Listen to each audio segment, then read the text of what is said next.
एकछिन टक्क अडेर पहिला यो ड्रइङलाई हेरौँ। त्यो ड्रइङ हेर्दाखेरि चाहिँ कस्तो होला जस्तो लागिरहेको थियो। साह्रै नराम्रो ड्रइङ बनिरहेको थियो। यो चाहिँ मैले ओइल पेन्टिङ गर्दैछु।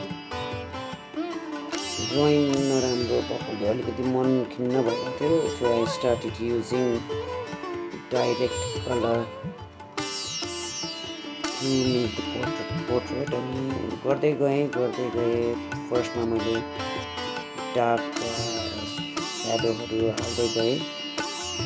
त्यो सबभन्दा डार्केस्टलाई चाहिँ मैले कलर गर्दै गएँ, कलर हाल्दै गएँ। प्रोसेस रमाइलो भइरहेकै थियो।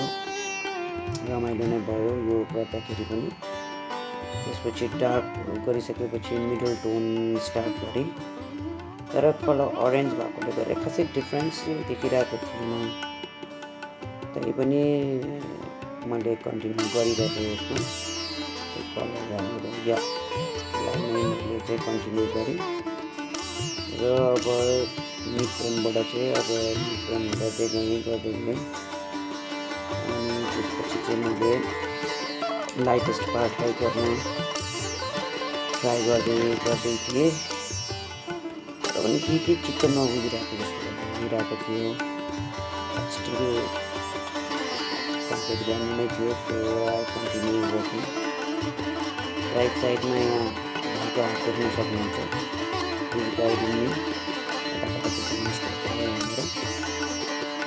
थ्याङ्क यू भाइ फर यु हेल्प। अनि यो ओइल पेन्टमा चाहिँ मजा आउँदो रहेछ।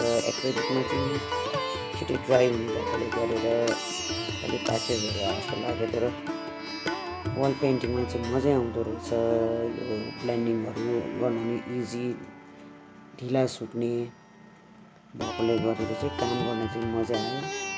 तर अर्को ड्रब्याक पनि छ। अब ढिलो सुक्ने भएकोले गरेर चाहिँ अर्को अब जस्तो मर्ज गर्नलाई गर्नु पऱ्यो भने चाहिँ ड्राई हुनलाई वेट गर्न पर्ने चाहिँ मैले फिल गरेँ। आई डोन्ट नो, मेबी म भर्खरै स्टार्ट गर्दैछु wall painting, that's why I don't know the technique, but still I am trying. यो चाहिँ हाम्रो कलेजमा चाहिँ अब अहिले बिएफएको प्रोजेक्ट हो। यो अहिले हामीले चाहिँ हेडको स्टडी गरिरहेको छौँ वाल पेन्टिङमा। अब फर्स्टमा पेन्सिल स्केच गर्ने थियो, त्यसपछि वाटर कलरले पेन्ट गऱ्यौँ। र अब अहिले चाहिँ वाल पेन्टिङमा गर्दैछु। रमाइलो भइरहेको छ। ओभरअल काम चाहिँ रमाइलो भइरहेको छ। र मैले सबै हाइलाइटहरू सबै कलरहरूलाई भइसकेपछि चाहिँ फाइनली मैले ब्याकग्राउन्ड गरेँ। र and the result is this. I hope you like it. Please do comment, share and subscribe for more. गल्तीहरू केही छ भने मलाई भनिदिनु होला। Thank you for watching.